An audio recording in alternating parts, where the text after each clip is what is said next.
Yeah, J Killer Amo, through OG family. This is the sounds of Jackpot. Babala, huwag kang magtangka, baka di mo kayanin. Parang tinamaan ng sumpa sa lakas ng dinulot, biglang bumulagta.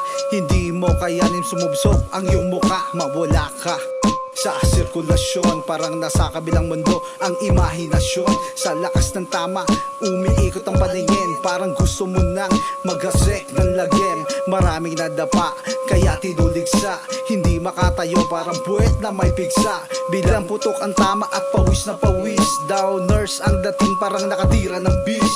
Maraming mga tao sa kanya nahuhumaling, sila'y nasobrahan at biglang napraning. Ginapitan ng demonyo ang kanyang pag-iisip, mapungay ang mata sa berdeng halamang hinihit-hit. Walang magandang mapupulot, walang magandang naidudulot. Ito'y herbal na gamot, pero pag nasobrahan ka sa pulis, ika'y madadampo. Huwag mo nang kakain na ito ay tikman, dahil walang dinudulot na magagas sa katawan. Huwag mo nang subukan, gumamit pa nito, baka di makaya na masira ang iyong ulo. Huwag mo nang kakain na ito ay tikman, dahil walang dinudulot na magagas sa katawan. Huwag mo nang subukan, gumamit pa nito, baka di makaya na masira ang iyong ulo. Umiwas na hanggat maaga pa. Mahirap sa loob pag nahuli ka, pare. Mahirap makalaboso, dahil nasa huli ang pagsisisi. Lumilipad ang isip, parang nasa lapaap, habang nakangiti nilalasap mga pangarap. Dahil panandali ang makalimot sa problema, lapin trip kaya ang buhay di na madrama. Sumasabay sa kantang o Mary Jane, pero di niya alam siya na ay insane.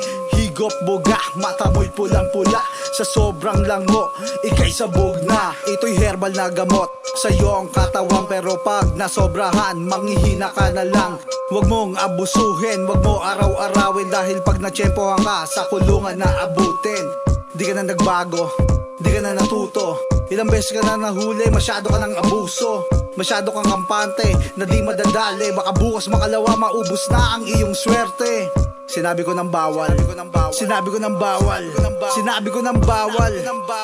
Bakit ang titigas ng mga ulo ninyo? Huwag mo nang kakain na ito ay tikman, dahil walang dinudulot na magagas sa katawan. Huwag mo nang subukan, gumamit pa nito, baka di makaya na masira ang iyong ulo. Huwag mo nang kakain na ito ay tikman, dahil walang dinudulot na magagas sa katawan. Huwag mo nang subukan, gumamit pa nito, baka di makaya na masira ang iyong ulo.